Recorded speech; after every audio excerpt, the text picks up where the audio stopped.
व्यक्ति के लिए जीवन यापन या जीवन में कई उतार चढ़ाव होते हैं। कई ऐसे पले भी आती है जहां लोग बिल्कुल असहाय और मजबूर महसूस करते हैं, और ख़ास तौर पर स्वास्थ्य को लेकर एक खुशी और मजबूती के साथ स्वास्थ्य के क्षेत्र में अपना योगदान, अपना काम करने में उनकी इच्छा बढ़ेगी। मैं इंडियन बैंक के सभी पदाधिकारियों को मैं बहुत बहुत शुक्रिया। संभावना है कि राज्य में 33 कोषागार है, ये कहीं भी हो सकता है। तो ये हमारी सरकार, हेमंत सोरेन जी की सरकार की प्रतिबद्धता का ही द्योतक है कि नित्य नए नए घोटाले सामने, अवैध निकासी का मामला।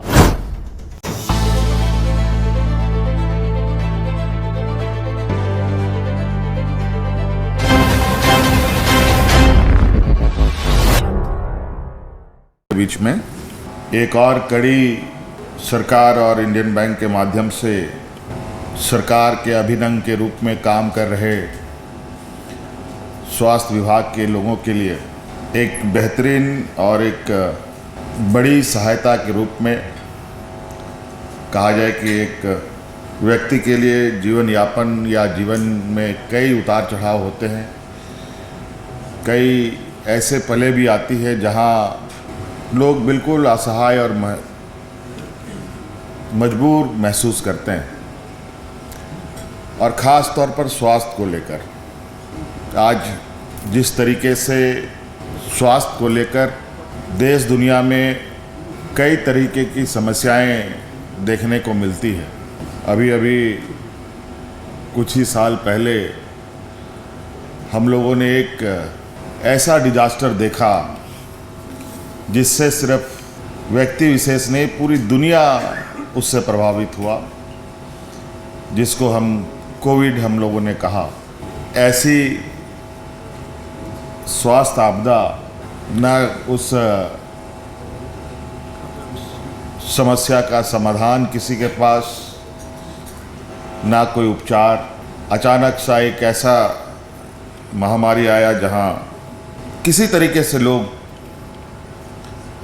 बच के निकल गए, लेकिन उनमें से लाखों लोग इस कोविड में जाने भी लोगों की चली गई। इसी तरीके से कई ऐसे स्वास्थ्य समस्याएं समय समय पर देखने को मिलता है, जहां एक सामान्य मध्य वर्गीय व्यक्ति के लिए बहुत बड़ा चुनौती बन जाता है। आज ये बात जो स्वास्थ्य के क्षेत्र में काम कर रहे हमारे कर्मचारी हैं, जिनकी लगभग 15 से 20 हज़ार लोग होंगे मोटा मोटी लगभग, उनके लिए एक बहुत ही उम्दा जो आप लोगों ने पैकेज बनाया, इससे हमारे स्वास्थ्य कर्मियों का मनोबल बढ़ेगा। और हमें याद है कभी कभी स्वास्थ्य के क्षेत्र में कोई संक्रमण के दौर में कोई कार्य करना होता है, तो कई सारे हमारे स्वास्थ्य कर्मी इस मांग को करते भी हैं कि हम इतनी बड़ी रिस्क लेकर काम करने जा रहे हैं, तो हमारा भी कोई इंश्योरेंस होना चाहिए, हमारे लिए भी कोई ऐसी व्यवस्था हो जिससे हम निर्भीक होकर उसमें काम कर पाएँ।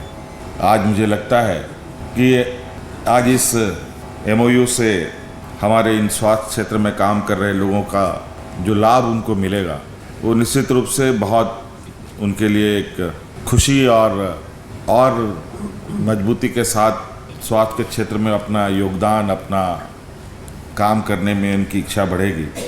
मैं इंडियन बैंक के सभी पदाधिकारियों को मैं बहुत बहुत शुक्रिया कहना चाहूँगा, और सरकार के साथ जो इनका कदम बढ़ा है, ये तो एक क्षेत्र में है, स्वास्थ्य के क्षेत्र में उसका एक सहायता हम किन किस तरीके से देंगे। इसके अलावा भी बैंक आज के दिन में उस भूमिका में है जहां सभी चीज़ें बैंक के माध्यम से ही रूट होता है, और आने वाला समय में भी जिस तरीके से डिजिटल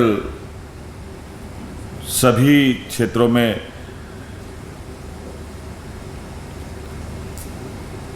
डिजिटलाइजेशन का जो दौर है, उसमें तो मुझे लगता है कि आने वाला समय में बैंकों के साथ सिर्फ सरकार ही नहीं, मजदूर भी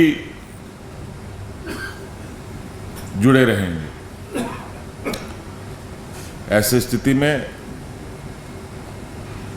बैंकों की भी एक बहुत बड़ी जिम्मेवारी होती है, तो इसलिए बहुत ज़्यादा कुछ कहने की आवश्यकता नहीं है। आप सब लोगों को बहुत बहुत, जो भी हमारे स्वास्थ्य विभाग के लोग हैं, स्वास्थ्य विभाग और NHM के सभी कर्मचारियों को मेरी ओर से बहुत बहुत शुभकामनाएं देता हूं, ताकि आप।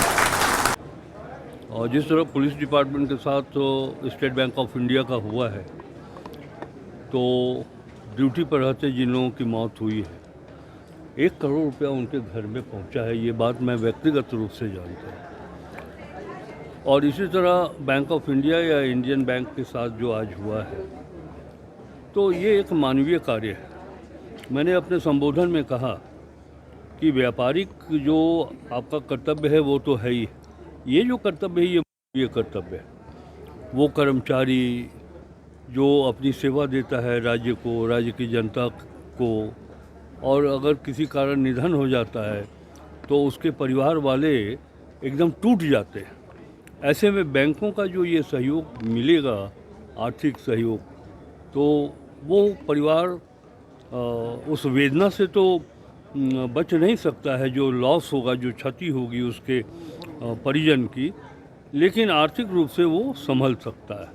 मैं समझता हूँ कि बड़ा ही सराहनीय काम है।